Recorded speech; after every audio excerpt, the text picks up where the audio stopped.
Good evening, everyone. Welcome to the museum. I'm John Holler, the CEO, and it's my pleasure to welcome you here tonight on behalf of our trustees, our staff, our members, our amazing volunteers, and most of all, our partners for this evening, Intel.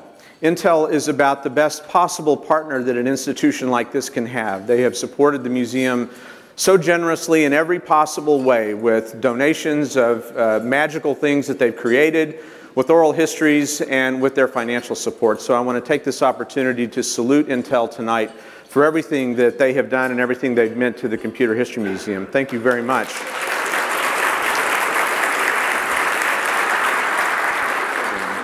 You're going to see a magical film tonight, and other people will tell you more about it in a moment. I had the privilege of screening it on Sunday. It really is like time travel, and it captures a story that the whole world is deeply interested in and very engaged in, and I think you're going to love it and love meeting the people who've been responsible for it. I have one special guest who is going to say a few words tonight before we get started. Congressman Mike Honda, for 12 years, has meant a tremendous amount to the Valley, supporting STEM education, immigration reform, the H-1B visa issue, and a number of other things. And Mike is here just to say a couple of minutes of welcome. Mike, please. Thank you, John, and I appreciate it, and I especially recognize the word couple of minutes. So I'll be short, just like my stature. But I just want to really recognize that being able to have this sneak peek at PBS's American Experience Silicon Valley, and I want to congratulate Mark Samuels and Randall McLaury. And I guess do it. You took 5 seconds off my 2 minutes. But I just want to be able to say that this documentary could really be called American Experience, the career of Robert Noyce and Gordon Moore. We're talking about history, and the one thing about history and people's imagination, sometimes we create legends, and legends sometimes shifts away from the facts. So this will, really put into film the facts and the real history of this valley.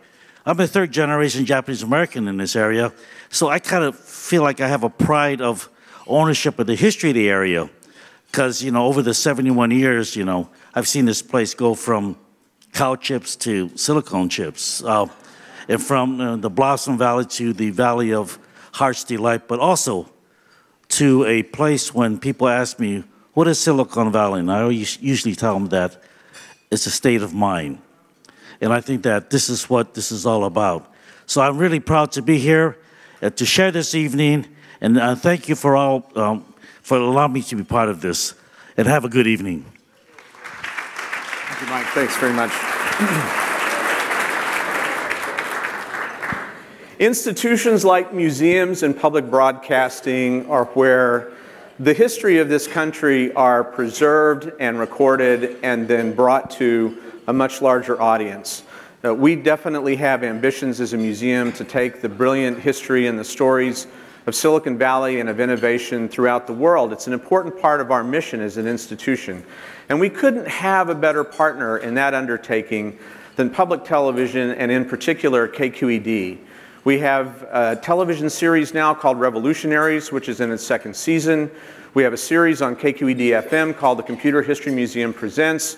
We have an education partnership that is just getting underway. So many ways that we are working together as institutions, and we're so grateful to have that partnership. It's my pleasure to introduce tonight the CEO and president of KQED, who's going to get the official program started. Please welcome John Boland.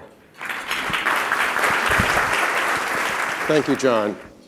And we're delighted to be partnering with the Computer History Museum in all of those ways, but particularly happy to be here tonight joining with Intel and the Computer History Museum and the American Experience to give everyone a sneak peek of this new program that will actually premiere on television on KQED-9 next Tuesday, February 5th at 8 o'clock.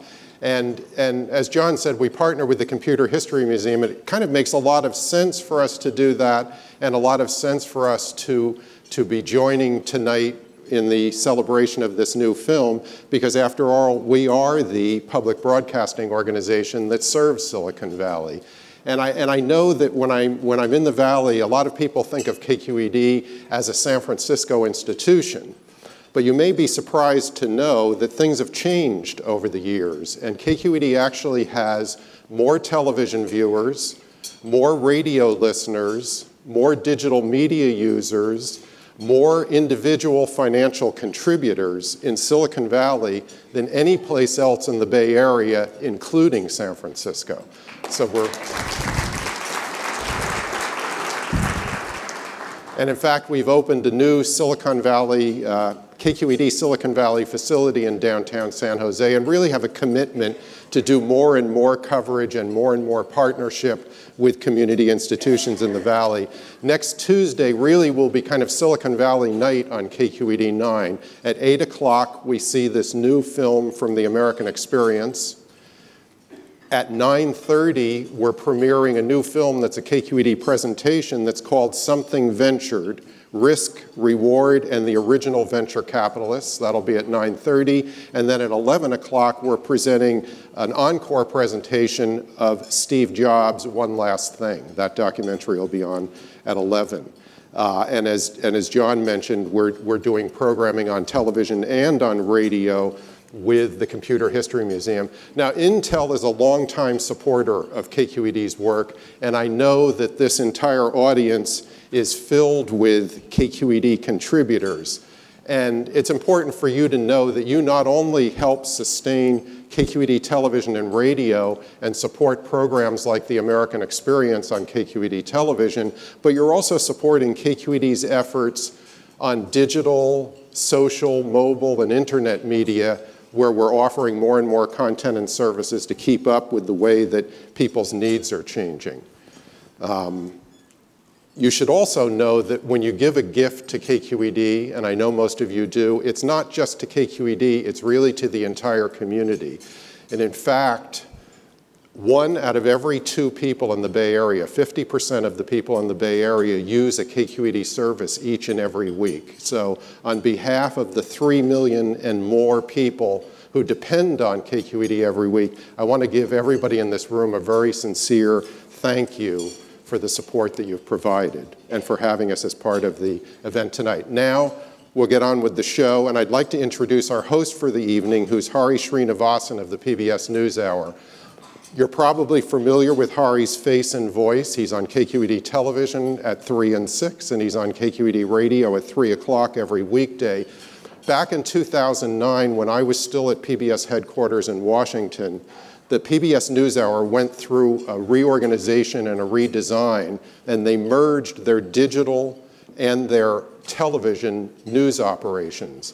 And at the time, the decision was made to bring in some new talent, and we were really looking for someone who combined both the ability to be a good television journalist and perform well on the air, but also really understand digital media and help to bring the two things together. We were very lucky to steal Hari Srinivasan away from CBS News, and he's been a great addition to the NewsHour team, and I know going to be a great host for us tonight. So please join me in welcoming Hari Srinivasan of the PBS NewsHour.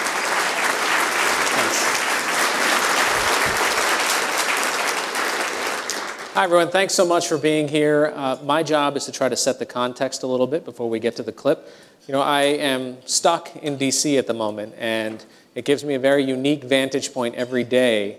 I'm reminded of how hard it is to innovate or execute against forward progress in that town. And I'm also reminded of my time here in the Bay Area when I worked at CNET and how much I enjoyed having a front row seat to watch the internet bubble grow and then not grow. And it's one of those moments where I realized years later that it's just part of a much larger cycle. And I didn't get that. And actually watching this film helped me remember that in a big way, because this story of Silicon Valley is really much more than just any internet fad or Web 2.0 fad. And the culture that these gentlemen built and these companies built is pervasive now, and so much of us take for granted. So I just wanted to take this opportunity to recognize some of the folks that are sitting in this room with you. And pardon me, I brought my bundle of transistors and integrated circuits with me to make sure I don't forget. Gordon Moore, a co-founder of Fairchild Semiconductor and Intel, is here.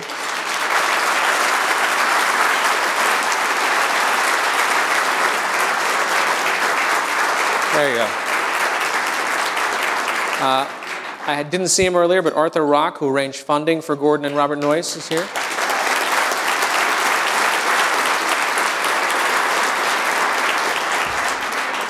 Andy Grove, who joined Gordon and Robert Noyce at the beginning of Intel.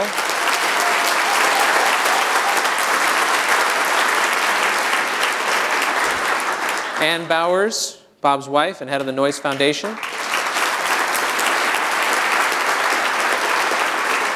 And some of the key folks at Intel and some of the early employees are also here. Les Vidaz, who joined Intel from Fairchild almost as early as Andy did. Ted Hoff and Federico Fagin, co-inventors of the microprocessor and fellows of the Computer History Museum.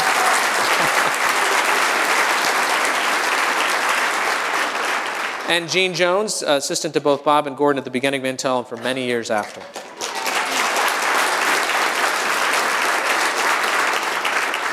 And there are also quite a few people from the sort of current hotbed that is Silicon Valley, and just a few of the companies that are represented: BitCasa, Blue Data, a couple of small companies you might not have heard of called Facebook and Google, Maginatics, Skype, Tindy, and Zuckerberg Media. Thank you guys for being here. Hopefully you'll get some value out of this as well.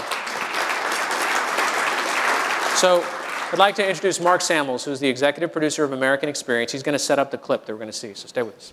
After that introduction, I have to say, as executive producer of a history series, this is sort of like if we were doing a film about the founding fathers and we had Adams and Jefferson in the room. So it's a little scary. It's a little scary.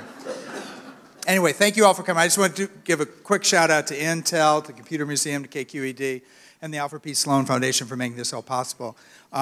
This is our 25th year on PBS, American Experience, which in television years translated to human years is about 104. So we're really glad to be around, and we're really proud to be presenting Silicon Valley by Randy McLaury. I basically just want to set up the clip for you a little bit. We're going to be seeing two pieces. We're going to be seeing, not the whole thing, but we're going to be seeing the prologue, and then there's going to be a gap, and we're going to be jumping into the middle of the story when 8 men decide to leave the comforts of Shockley Semiconductor to leap into the unknown and start Fairchild. And fortunately, at that time, NASA is just beginning its space program, and their timing couldn't have been better. And as we all know, it's all about timing, isn't it? So let's take a look. Thank you.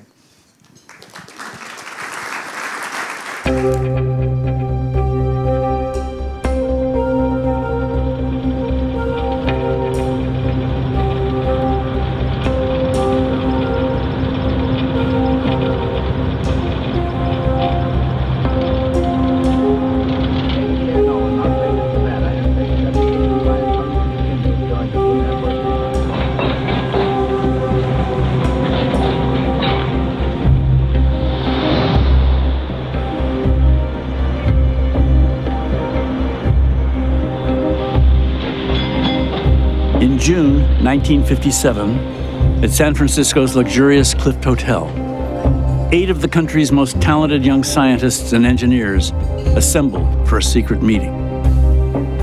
For the previous 14 months, they'd been working together at Shockley Semiconductor Laboratory outside of Palo Alto, developing a technology that promised to be revolutionary. But in recent months, William Shockley, the head of the company, and the mind behind that technology had become increasingly erratic.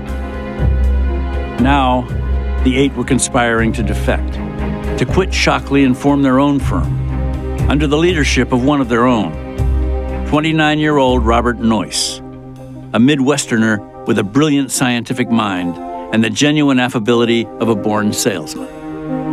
It had taken some convincing to get Noyce on board.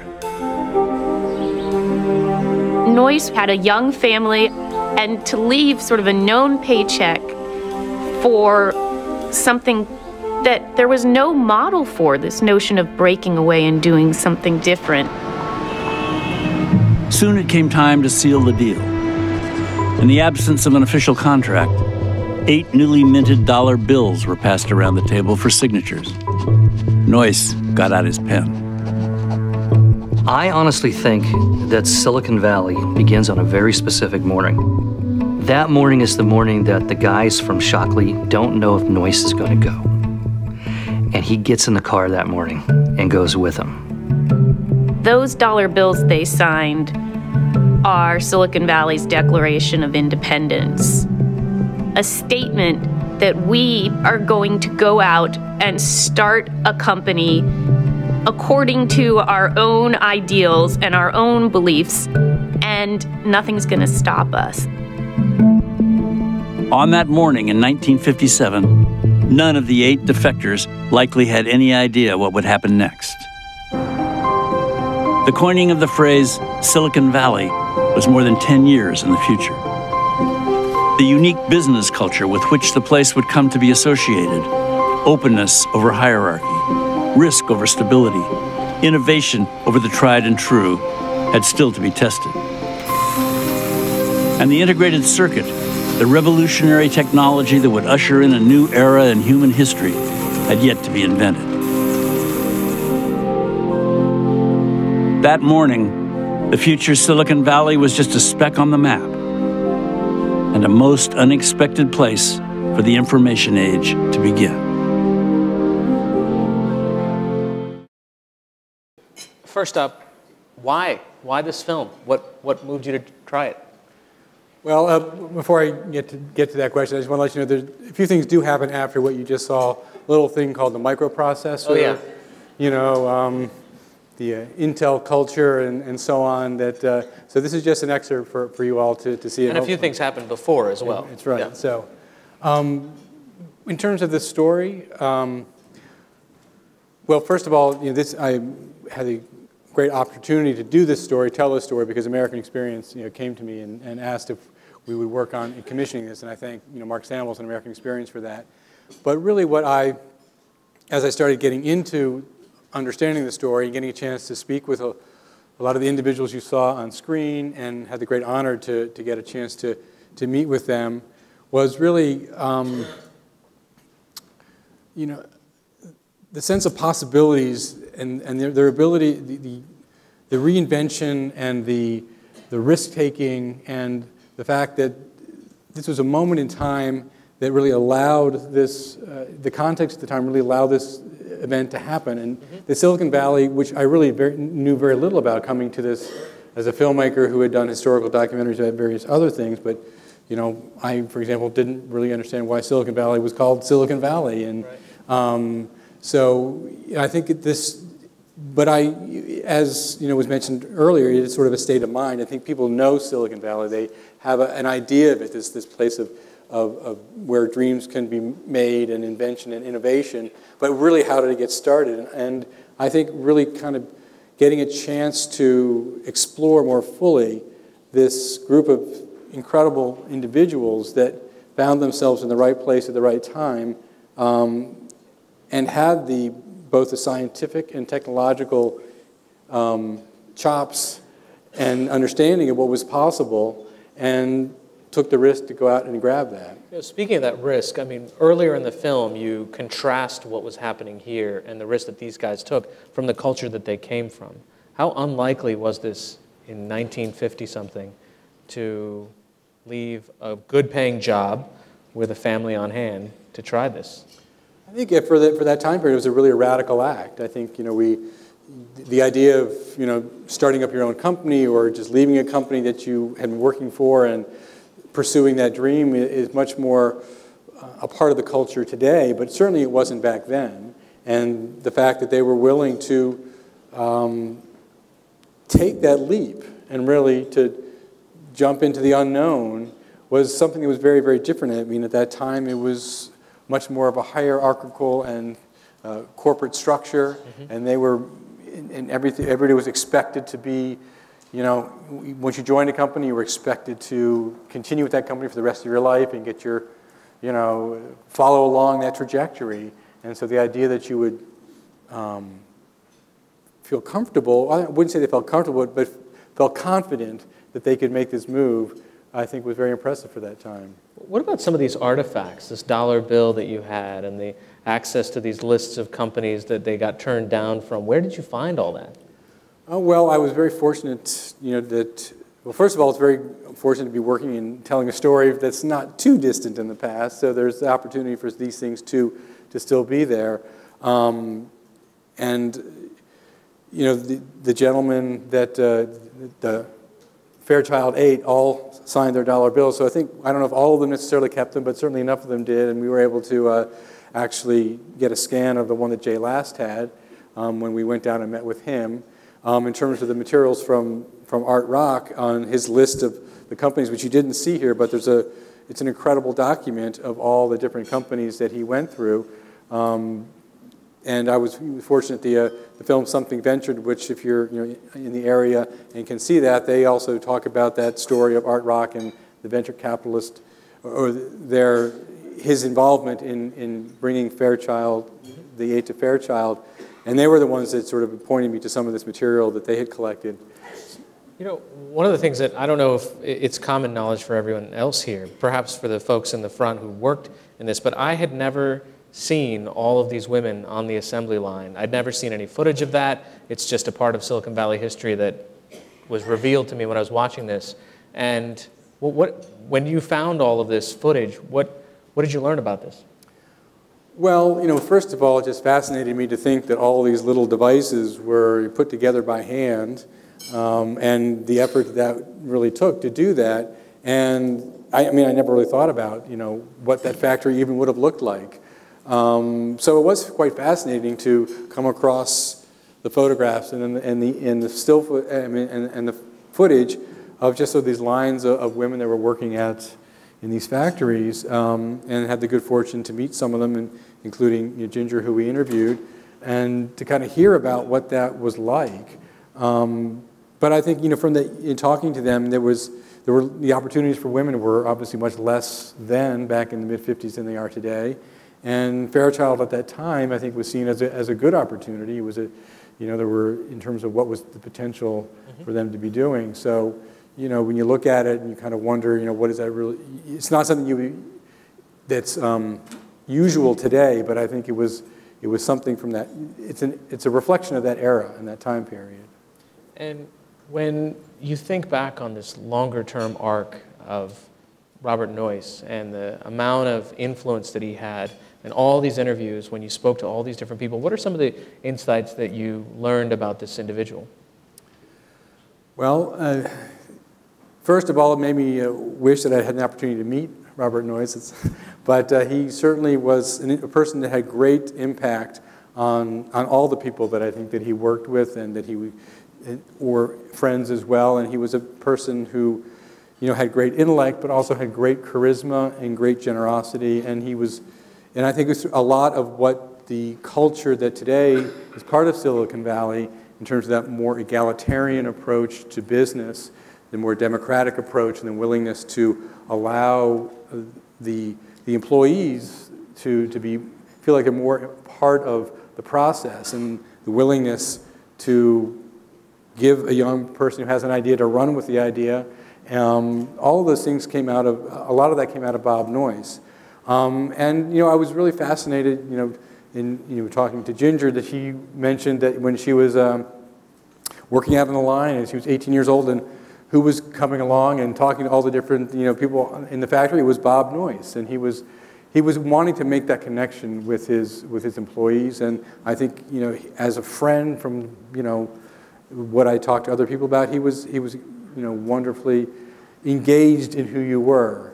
And I think that was unique to a degree for a boss to be so personal in that way.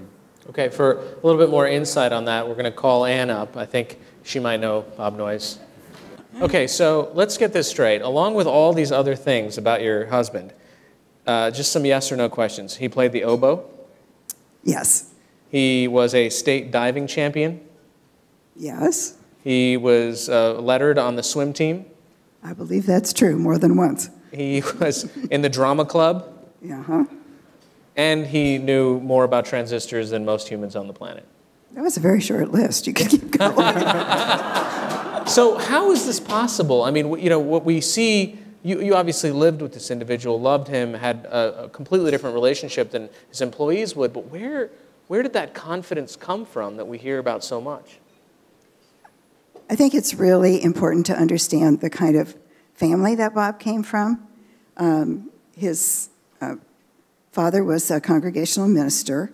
There were 4 boys. I think Ralph, the youngest one, is floating around here someplace.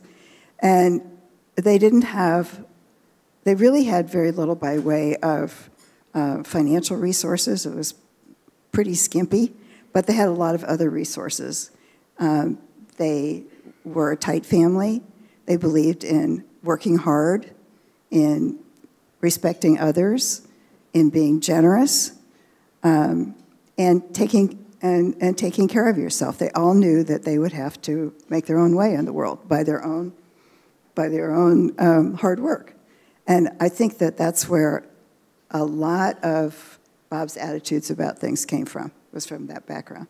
What about this halo effect that we hear about, that when he walked into the room, he just had some sort of a magnetic field that drew you to him? Well, he did, obviously. He could project that even from the podium. It was uncanny. I'm sure many of you who heard Bob speak would think he was talking directly to you. I can't really explain that. A lot of it had to do with the fact that when he talked to you, whether it was one-on-one or whether he was talking to a group, he looked right at you like you were the only person there, as opposed to many people we all know who are talking to you, but they're looking around to see who's more important or more interesting. So he had that ability to just zero in on you, even when he really probably wasn't. And he was very, he was actually listening. He wasn't talking at you, he was talking with you. And then he'd give you that gigantic smile, and you're in trouble. Randall, did you find that when you talked to other people, what it was like around him? Yes, without a doubt. I mean, there was everybody that I spoke with, had this remembrance of Bob as being very specific, and there was certainly a sense that talking about how that when he did walk in a room, that he commanded presence, but also what I think, as Ann talked about, is that he was an immensely talented and charismatic person, but he also was this very human person, and he would connect with you on an individual level. And I think that people felt that was, a very genuine thing, and they felt like that there was, and that connection, I think, was really important in terms of his being this inspiring figure and this inspiring leader that was able to bring all these individuals with him. I mean, it was discussed as him, he was sort of like the Pied Piper, and people would follow him. And when Gordon and Bob decided to start Intel, it was like people lining up wanting to get in with them. And it was, so his credibility as a scientist, but also his charisma was really sort of his, it was an incredible calling card. And I wanted to also ask you about that cultural question. People mentioned that he brought in this meritocracy, this egalitarian nature. The cubicles at Intel were, everyone had the same size, et cetera, et cetera. Where did that come from? Well, I think, and to give due credit, I think that Gordon shared this idea too. I think it just came from the idea that you respect people, that you have different skills and different talents, but you respect people, and you shouldn't get special things that others don't who work just as hard as you do. So I think it was really deep in the grain. It wasn't some theory that he read about someplace. It just was who he was, and I think Gordon was as well in my experience. But I'd like to add one thing, if I may, to what Randy just said.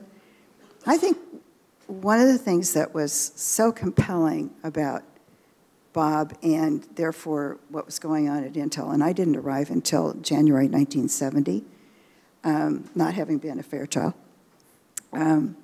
was that the sense that you're solving these really interesting and important problems. It was all about the challenge. It was all about the discovery, and that was very exciting. It wasn't about, we're going to make a lot of money, which unfortunately tends to be highly valued in the around here these days. It wasn't about having a lot of power as much as those things were nice if and when they came, but it was really about we see opportunities, we see challenges, let's go for it. And you've seen that culture both at Intel and also through your work at Apple.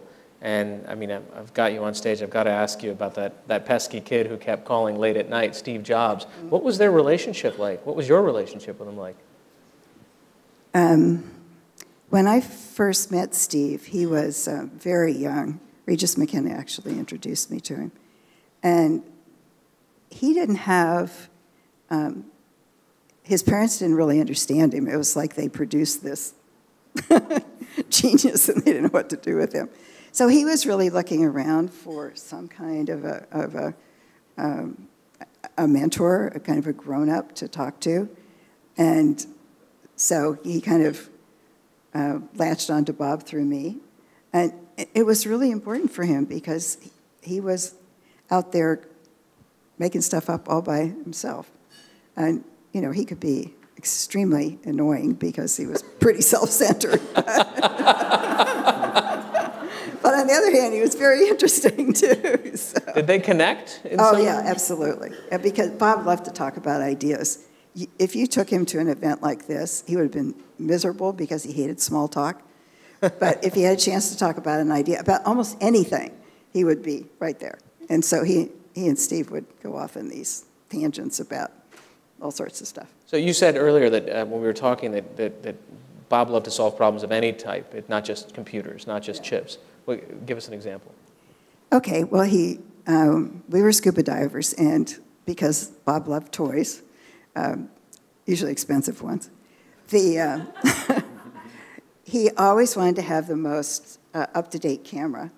And so there typically were not boxes to keep those cameras waterproof available when he got the camera. So he'd make them himself. So often I would come home to do something about dinner and find that the oven was full of plexiglass boxes. But he was like that about everything. You know, he wanted to take it to the next level. Now, in one of the sort of shortcomings that people say is that he had so many ideas, but he wasn't that follow-through guy. Did he know that? Yeah, he knew that. That's why he was smart enough to hire Andy. I mean, he didn't even like it. It wasn't that he wasn't good at it. He really did not like it. So what were the things that folks remembered about his management style that you spoke with? Well, it was definitely that he was a good leader, but in terms of the day-to-day management, he just wasn't as strong as that. There wasn't something that he really sort of was effective at. I think part of it was he had this personality that was, Charlie Spork alludes to this in the film. Maybe he was, I think he wanted to be liked very much, and so to tell somebody no and to turn them down or something and to say you're not going to do that, he really was a difficult challenge, I think, for him to sort of, they talked about often that he didn't want to fire anybody, which of course is not, nobody wants to fire anybody, but I mean, if you're a good manager, you have to be able to do the harder types of jobs that are part of that, and that just wasn't sort of what he, I think, either felt comfortable with or certainly wanted to do. So I think that, his inability to sort of allow sort of both the growth and the innovation that he wanted, but also sort of the discipline to sort of keep it sort of focused, where I think tensions became somewhat problematic at Fairchild. So, and if he was around and watching the internet boom and bust, and now whatever it is that Silicon Valley is, any idea what pet peeves he might have had, or what he really wanted to see that maybe he would see today? It's funny, we talked about that a little bit this afternoon, too. I think Bob would have appreciated the access to all the information that we have now. I think he would have thought that was great. I think a lot of the other pieces he wouldn't have been the slightest been interested in. I can't imagine Bob tweeting. Can't do that. But I think he would have really appreciated that, and I think he would have been really, really interested in what kinds of medical devices and processes are being developed as a result of having the technology that the Intel team helped deliver that, I am sure he would have been interested in. Was there something that he took pride in when he saw ways that transistors and integrated circuits and microprocessors flew around all around society? Was there something where he said, wow, we had something to do with that? Or was he pretty focused on, I mean, I don't know. It's an interesting question. I suppose there was, but you sort of don't think about that at the time. I think he really appreciated that a lot of things that he was interested in were made better by what Intel had invented. But I don't think he walked around going, wow, look what I did. Yeah. All right, I think we have a quick sound clip, and we'll let Bob end this evening out. I have always liked to be in the middle of a changing environment. There's a real challenge in making that all work. America's largest business is the electronics business these days. That's not widely recognized, but electronics is bigger than autos and steel and aerospace all put together. If we don't succeed in maintaining a healthy semiconductor industry in America, the chances are that we're going to lose a lot of the other jobs in the electronics business. Father of Silicon Valley is a term I hear used to describe Bob Noyce. How do you feel when you hear that term? A little humble, a little proud. What can I say? I love the term, and I think that what we did at Fairchild and carrying on has really had a major influence on Silicon Valley. It is named Silicon Valley. The impact of the personal computer, the fact that it is an everyman's tool, not just that for the scientists or the specialists, I think is the one that is the most profound, and I sort of have enjoyed being a part of that whole revolution.